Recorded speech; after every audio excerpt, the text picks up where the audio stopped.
Go ahead and get started with tonight's public forum. My name is Will Hager, and I'm a planner with the Department of Planning and Zoning that's been helping out with the zoning ordinance update. And with me to my right is Rachel O'Shea, zoning planner. And we also have some planning and zoning staff with us tonight that are experts, subject matter experts in the topics we'll be covering today.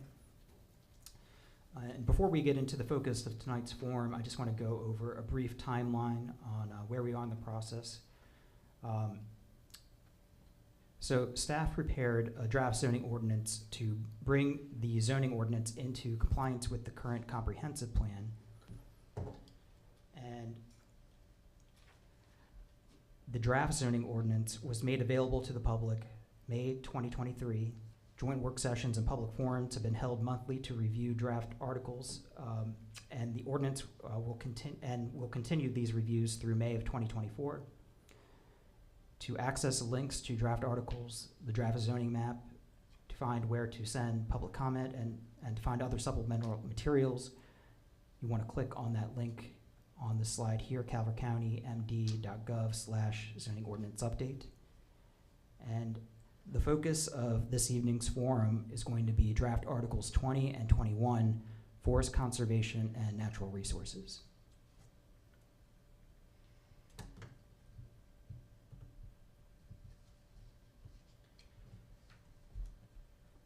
So we're going to start with forest conservation, and this is going to be relatively brief because in last year's Maryland legislative session, a major overhaul of the State Forest Conservation Act was passed and signed by the governor. The forest conservation article that was released as part of the May 2023 draft zoning ordinance was written prior to this update to the Forest Conservation Act, so it's now out of date and will need to be significantly rewritten in order to bring it in line with the changes that were made at the state level. The Maryland Department of Natural Resources has been tasked with interpreting this legislation and developing guidance for counties on how to implement these changes. This guidance was to be made available before the end of 2023, but as of today has not yet been made available to counties. So because this article will need to be significantly rewritten in order to bring in line with updates to the Forest Conservation Act, a full review of this draft article is impractical at this time. However, on this slide, we can highlight a few of the more significant changes that are on their way due to the update to the Forest Conservation Act. Highlights of these new provisions in the Forest Conservation Act include that forest cleared must be replaced at a 1-for-1 ratio unless in a priority funding area that's not also in a priority retention area, in which case there would be a replacement ratio of 1/2 of 1-to-1. And that is a significant increase in the required amount of forest that must be replaced compared to what is required today. It also restores mitigation banking as a credit-worthy practice up to 50% in priority retention areas, and it provides exemptions for transit-oriented development, multifamily housing, and solar facilities. And these updated provisions are scheduled to take effect in July 1st of 2024, although it is my understanding that this date might be pushed back pending legislation in this year's session. And we can get into further details on what is changing in regard to the forest conservation requirements when we have an updated draft forest conservation article to review, but we'll leave it at that for now.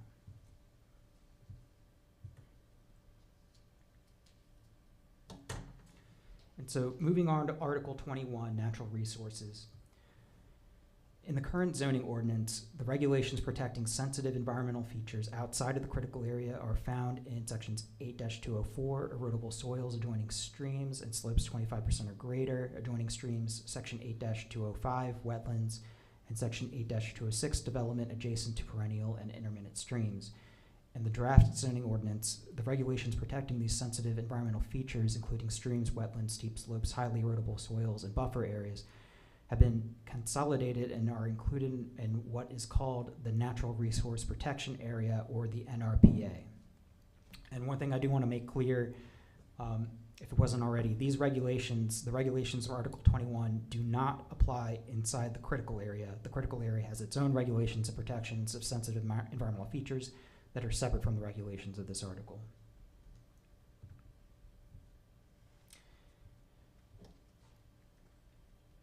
And so the purpose of Article 21 states as follows. The purpose of the Natural Resource Protection Area is to serve as a buffer that will minimize disturbance to sensitive environmental features from future development.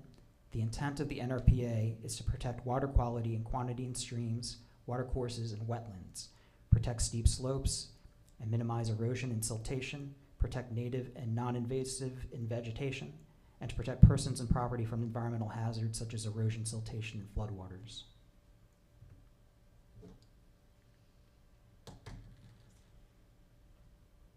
So in the draft zoning ordinance, how the NRPA is delineated is dependent on whether the parcel fits the criteria of what we're calling the NRPA 1 or the NRPA 2. Roughly speaking, on parcels where the NRPA 1 would apply, the protections of sensitive environmental features have been strengthened in the draft. For properties that fall within the NRPA 2, the protections have been designed to be as close as practically possible to as they exist today. So in the NRPA 1, this would apply to parcels, lots, outlots, residue, and open space created during the subdivision process after the adoption of the updated zoning ordinance outside of town centers. The NRPA 2 would apply to parcels, lots, outlots, residue, and open space created prior to the adoption of the updated zoning ordinance outside town centers and to all parcels within town centers. The NRPA 2 may also be applied on lots created after the adoption of the updated zoning ordinance if the lot was created through the combination of smaller lots or parcels which existed prior to the adoption of the updated zoning ordinance. And the reason for this exception is that there are sometimes pre-existing lots, often in older communities, that are combined through the subdivision process in order to create enough buildable area to construct a dwelling. And for lots in that circumstance, it didn't seem fair to hold them to the same standards as you would a large parcel that's being subdivided into numerous smaller lots.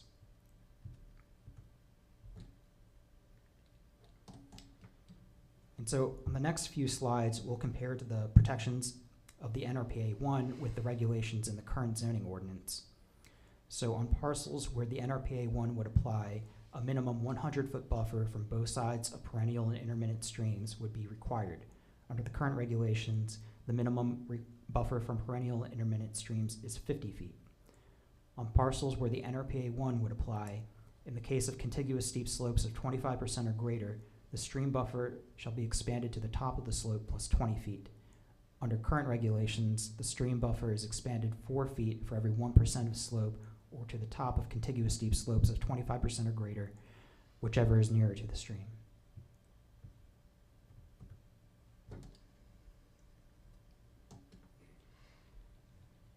And on parcels where the NRPA 1 would apply, in the case of highly erodible soils, the buffer shall be expanded to the landward edge of the highly erodible soil, or 150 feet, whichever is less. If the area of the 100-year floodplain is greater than the buffer or expanded buffer as described in this section, then this area shall be included within the NRPA 1. And under current regulations, for lots created after May 1st, 2006, except in the employment center and town center districts, no structure, grading, or clearing is permitted on SRE and ERE soils within 100 feet of a perennial or intermittent stream. And one thing to note here, SRE and ERE soils are outdated terminology, but essentially equivalent to how we define highly erodible soils, which are those soils with a slope greater than 50% or soils with a K value greater than 0.35 with slopes greater than 5%. And just another thing I wanted to mention here, while discussing revising the extent of these protected buffer areas, we met with staff from the Soil Conservation District and we made decisions on the extent of these buffer areas after receiving feedback from them. We also looked at what other jurisdictions were doing, as well as some studies, and all of these factors factored into our decision making.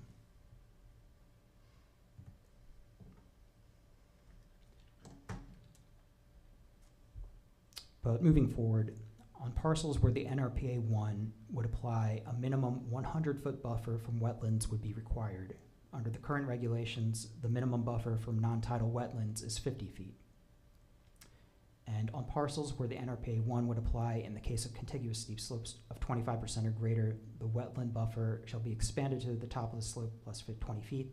In the case of highly erodible soils, the buffer shall be expanded to the landward edge of the highly erodible soil, or 150 feet, whichever is less. And there are no equivalent requirements under the current regulations specific to non-tidal wetland buffers.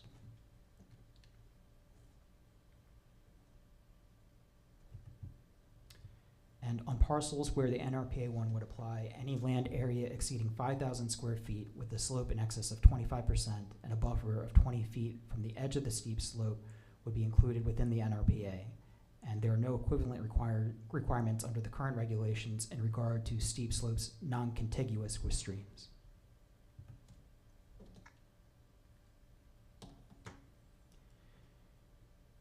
And now we'll move on to the NRPA 2, and just a reminder, the delineation of the NRPA 2 is intended to be as close to how these protected areas would be delineated under current regulations with a few minor revisions. So on parcels where the NRPA 2 would apply, the stream buffer in the case of contiguous steep slopes of 25% or greater would be expanded to the top of the slope or to 100 feet, whichever is less. Under current regulations, the stream buffer is expanded 4 feet for every 1% of slope or to the top of contiguous steep slopes of 25% or greater, whichever is nearer to the stream. And so currently, the way the expanded buffer is calculated due to contiguous steep slopes, that 4 feet of expansion for every 1% of slope is overly complex and is something that both engineers and reviewers have struggled with over the years. And so simplifying that formula is something that we've been wanting to address for a while.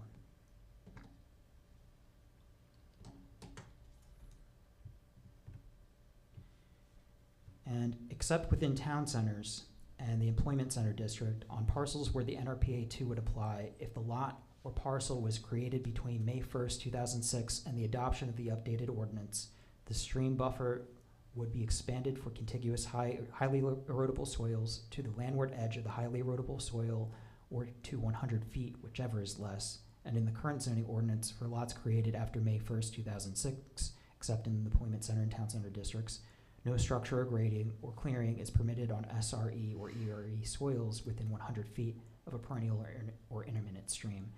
And again, I'll just note that SRE and ERE soils is outdated terminology, but essentially equivalent to how we define highly erodible soils. So this would be a relatively minor revision compared with the current regulation.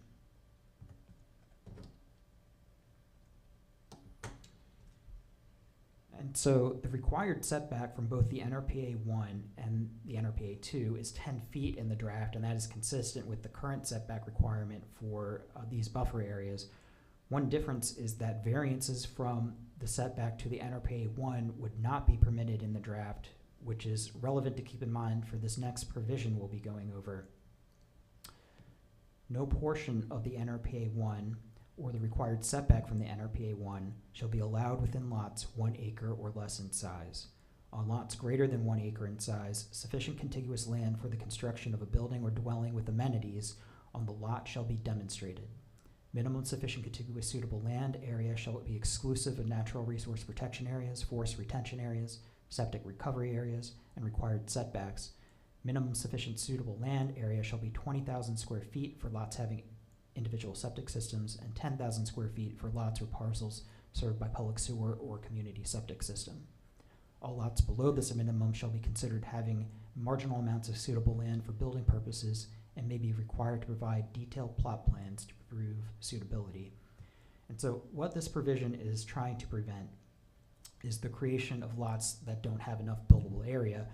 We don't want a situation where a developer was maybe able to squeeze a dwelling onto a smaller lot, but then 5-10 years down the line, the homeowner wants to add a deck or pool, etc., and they find out they can't because a significant portion of the lot is located within a protected buffer area. The homeowner doesn't want to deal with that. We don't want to deal with that. And so that's what this is trying to address. Now, will that mean that a developer potentially won't be able to create as many lots as they otherwise could have? Yes, that's a possibility. And so what this will mean is that for developments that include lots that are an acre or less in size, both the NRPA and the setback would need to be located in the open space or in the residue, and the lots would be designed around that.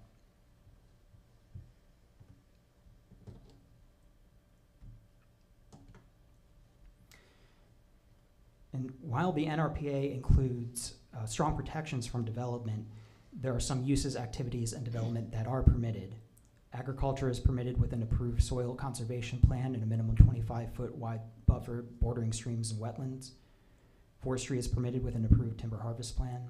Basic maintenance, including removal of trees that are a threat to structures or invasive species, is permitted. Non-permanent disturbance for emergency fixes of existing stormwater management devices is permitted. Passive recreation and foot and walking trails are permitted, and utility transmission facilities may be permitted after it's established that there are no alternatives.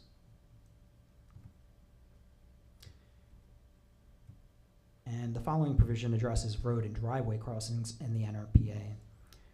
Road and driveway crossings may be permitted after it's established and the Department of Planning and Zoning agrees that all options have been exhausted and there are no alternatives, or when stream or wetland crossings are necessary to comply with town center master plans. The developer shall be required to provide a written justification. The number of road and driveway crossings shall be minimized. If a road or driveway crossing is necessary, it shall cross a stream at a 90-degree angle whenever possible. If the affected area is designated a conservation area on a record plat or requires the grading of steep slopes or highly erodible soils, then the disturbance and construction shall require approval of the Planning Commission. If the Planning Commission approves, slopes may be graded out to less than 25% for construction of roads to provide access to lots. And these provisions are essentially consistent with the current policies. I believe the provision of substance that's new here is the requirement that the road or driveway cross a stream at a 90-degree angle whenever possible. And the purpose of that provision is to minimize the disturbance. I'll move the slide.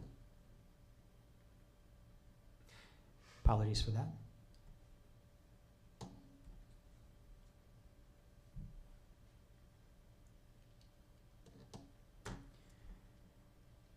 And we'll move on to stormwater management.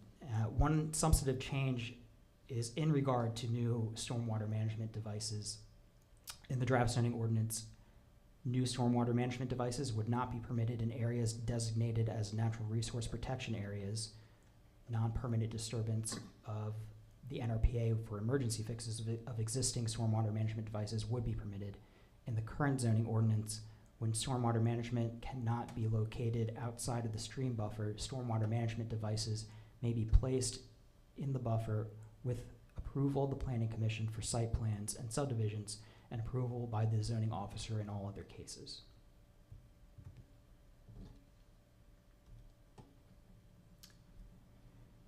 And in the draft zoning ordinance, mitigation plannings are required for removal of vegetation for permitted activities and development in the NRPA on a one-for-one basis. In the current zoning ordinance, mitigation plantings are required for removal of vegetation for permitted activities and development within stream and wetland buffers, but required mitigation plantings are on a two-for-one basis.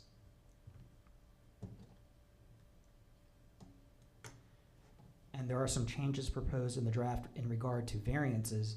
In the draft zoning ordinance, variances from the regulations of Article 21 are permitted in the NRPA 2, but are not permitted in the NRPA 1. At environmental planning staff recommendation, the zoning officer or its designee is authorized to grant administrative variances for disturbance to steep slopes for the purposes of slope stabilization in the NRPA 2. And if a variance is granted, mitigation is required by planting on the site at a rate of 1-for-1 per square foot of the disturbance. In the current zoning ordinance, variances within stream or wetland buffers require mitigation at a rate of 2-for-1 per square foot of disturbance. So this would be a reduction in the amount of mitigation plantings a property owner would be required for removal of vegetation for permitted activities and development in the NRPA. This is proposed for a couple of reasons. One is that oftentimes there's simply not enough room on the site for planting double the amount of vegetation that was removed for a permitted activity or project. And another is that we're simply trying to be more fair to the property owner. If the activity is permitted either outright or through a variance and trees need to be removed, then eye for an eye, tree for tree, 1-for-1 replanting requirement seems fair. And I think that fits with what we're trying to do with these revisions to this article overall. strengthening the provisions, the protections for sensitive environmental features and buffers, but trying to do it in a thoughtful way. So strengthening them for new subdivisions where the subdivisions and lots can be designed around these stronger protections with minimal impact to the property owners of individual lots, but keeping the protected area close to as it is today for those lots that are already in existence, so that the property owners don't wake up after a new ordinance is adopted and find out that half their house and deck and pool are now inside a protected stream buffer, and then relaxing some of the requirements in terms of mitigation plannings where we thought it was fair and made sense to do so.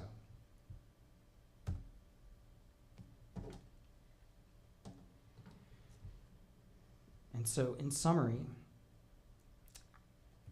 Article 24 is conservation. The State Forest Conservation Act was updated in 2023, and as a part of that, forest cleared will be required to be replaced on a 1-for-1 ratio unless in a priority funding area.